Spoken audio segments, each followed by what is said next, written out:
Merci de la confiance que vous accordez à votre chaîne Bokamasolo News et LD News. Nous voici à l'enclos du centre financier, les cadres choisis pour les états généraux de la justice organisés par le ministère de la Justice sous le bai du ministre Constant Mutomba.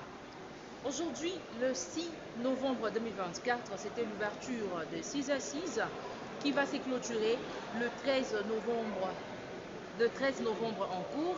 On a y assisté au lancement de ces travaux, bien évidemment. On a commencé par le message, soit le mot du bâtonnier national Chebele Makoba. Il a parlé, il a essayé un peu d'appeler la participation de tous par rapport à ces assises, mais plus particulièrement de magistrats, des avocats, de greffiers, cette corporation qui forme la justice. S'en est suivi du mot du président de la Cour constitutionnelle et président de la magistrature suprême, Dieudonné Kamuleta, et s'en est suivi bien évidemment aussi essentiellement de l'adresse du ministre d'État, du ministre de la Justice et garde-sceau Constant Mutomba. Lors de son adresse, qu'est-ce qui a été dit? Il a relevé plusieurs points. Entre autres, il a parlé de décisions courageuses qu'on doit y mettre en place pour le désengorgement d'un centre pénitentiaire, pas seulement de la prison centrale de Makala, mais aussi dans nos provinces. Il a dit, il a sillonné les provinces, il a trouvé qu'il y a des magistrats qui ne veulent pas traîner, soit de juges. Il y a manque de juges et de magistrats dans nos provinces par rapport à la mauvaise condition de travail que règne là. Il a appelé le chef de l'État présent à cette grande activité. Il a appelé au moins à donner des moyens adéquats.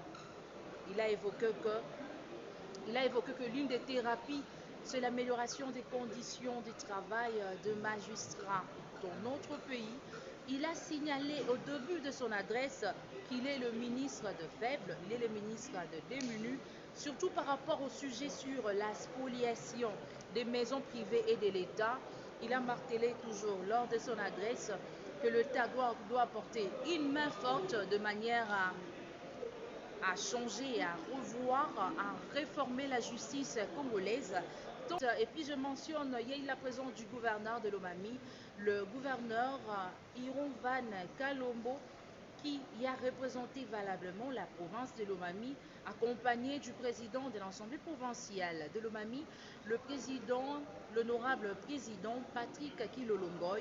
Ils ont noué de leur présence lors de ces assises. Les états généraux de la justice, axés sur la justice congolaise et malade, quelle thérapie pour la guérir? Ces assises ont fait appel au gouvernement provinciaux de la RDC de s'y atteler. La province de Lomami était valablement représentée par le chef de l'exécutif Iron-Van Kalombo, accompagné de l'honorable président de l'Assemblée provinciale Patrick Kilolongoy. Pour trouver les thérapies très essentielles pour procurer la guérison autant attendue, il faut une prise de conscience collective. L'adresse de plus de 30 minutes du ministre de la Justice, Constant Mutomba, a capté l'attention des logistes assemblés qui a loué la réforme de la justice congolaise. Les gouverneurs de Lomami, Iron-Van Kalombo, s'érangent derrière la vision du chef de l'État qui a rassuré de restaurer la justice congolaise. Seule la justice élève une nation.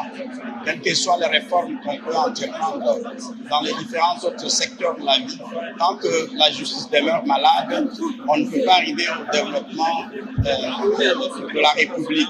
Voilà, nous, comme exécutif provincial, chef de l'exécutif provincial de Lomami, nous ne pouvons que nous ranger derrière le chef de l'État, derrière le ministre d'État en charge de la justice, pour vraiment que nous arrivions à cerner les vrais problèmes de la justice congolaise durant ce jour ici, pour que nous arrivions à réformer le système judiciaire de la République. Il a aussi soutenu l'initiative du ministre de la Justice qui sera tablé à évaluer les états généraux de 2015 et réformer une justice équitable. Les magistrats sont des humains, c'est eux qui administrent cette justice-là. Lorsque les conditions de travail ne sont pas réunies, lorsque le traitement qui leur est réservé n'est pas conséquent, on ne peut qu'assister comme humain à certaines faiblesses. Ils peuvent être tentés d'une façon ou d'une autre à déraper. Alors, autant il faut leur appliquer la rigueur, autant également il faut les traiter dignement pour qu'ils arrivent à administrer efficacement et correctement la justice que nous attendons. Irovan Kalombo, chef de l'exécutif provincial, est sorti très satisfait en espérant à la réforme de la justice congolaise.